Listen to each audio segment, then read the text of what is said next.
Yani özellikle biz zaten bunun bölgede uyuşturucu kullanımı bu kadar artmasının özel savaş politikasından bağımsız değerlendirmediğimizi bir kez daha ifade etmek istiyoruz. Özellikle uyuşturucunun yani kadınlar arasında çok fazla arttığını da görüyoruz. Dolayısıyla burada kadını iradesiz, aslında ruhsuz ve beyinsiz bırakarak toplumu düşürme çabası içerisinde olduklarını görüyoruz. Dolayısıyla yani iradeden düşürülmüş, ruhsuz bırakılmış, düşünemeyen bir kesim yaratarak aslında kadının toplumda öncü rolünü, iyileştirici rolünü, bugün işte barışı inşa eden rolünü, aynı zamanda demokratik bir toplumsallığın bir arada, bütün toplumsallıkların bir arada yaşamasına sağlayacak o rolünü aslında çökertmeye çalışıyorlar. Yani aslında kadın üzerinden daha çok ilerlendiğini bu süreçte görüyoruz. Yani kadın, çocuk, genç ve halklar üzerinden bu kadar yaygınlaşmış olması, özellikle bölgemizde bu kadar çok yaygın olarak kullanılıyor olması bugün bu savaş politikalarından bağımsız değildir. Bizler şunu görüyoruz, yani sömürgeci devletlerin tarihlerine baktığımızda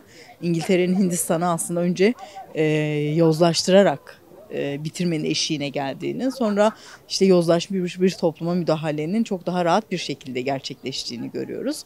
Yani bir zihniyet, yani dolayısıyla zihniyetler, bugün sistemler, ulus devletler bu tarz şeyler üretirler yani. Çünkü bugün gücünü toplumsallığından, kültüründen, iradesinden alan her kesime karşı yürütülür bu. Dolayısıyla burada yani bu sisteme karşı, bunun her özel savaş politikalarına karşı bütün yönüyle birlikte mücadele etmek gerekiyor. Öncelikle aslında bu kampanyaları yaygınlaştırmak gerekiyor. Yani biz biraz belki öz eleştirel yaklaşabiliriz. Uyuşturucunun bu kadar arttığı, özellikle mesela Hollanda'da, New York'ta bu çok yasal yani. Hani belli bir dozda uyuşturucu kullanmak, işte eroin kullanmak, bunun bir yasal sınırı var. Ama Türkiye'de hani böyle bir yasal sınır olmamasına rağmen bugün New York'u da geçmiş bir durumda. Aslında şeyi de geçmiş, Amsterdam'ı da geçmiş bir durumda.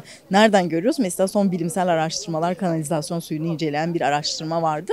Adana ve İstanbul'da dahil olmak üzere, işte Diyarbakır dahil olmak üzere, yine işte bölgedeki iller dahil olmak üzere uyuşturucu kullanım oranının bu illeri geçtiğini, yani çok yasal yerlerde, yasal bir sınırla kullanılan yerleri geçmişsek aslında çok ciddi bir tehlike altındayız. Dolayısıyla bu çalışmaları, daha çok bilimsel çalışmalar ortaya koyarak bu bilimsel çalışmaları da halkla buluşturmak gerekiyor. Yani sizin toplumla bütünleştirmediğiniz, toplumun ihtiyacına cevap vermeyen, halkın ihtiyacına cevap vermeyen hiçbir bilimsel çalışmanın bugün geçerliliği olmaz yani. Dolayısıyla bizim halkla temasımızın olması gerekiyor. Bu halk meclisleri mesela mahallelerde çok yaygın.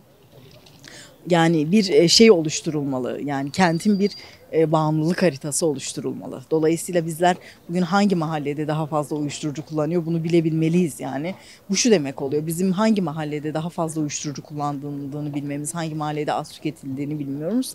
Yani odak noktamızı değiştirmemizi sağlayacak. Oraya daha fazla yoğunlaşmamızı sağlayacak. Orada halkla, toplumla daha fazla toplantı almamızı, bilinç düzeyini yükseltme toplantıları gerçekleştirmemizi, belki bir mücadele hattını birlikte oluşturmamızı sağlayacak. Çünkü bizler biliyoruz ki aile bunu tek başına yapma konusunda yeterli değil yani.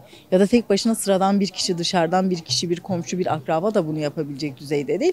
Bunu aşabilmenin yolu toplumsal bir mücadele hattıyla, bu kampanyalarla, halkla birlikte bir bütünen örgütlenerek bugün bu uyuşturucuyu bu kentlerin dışına atabilmek.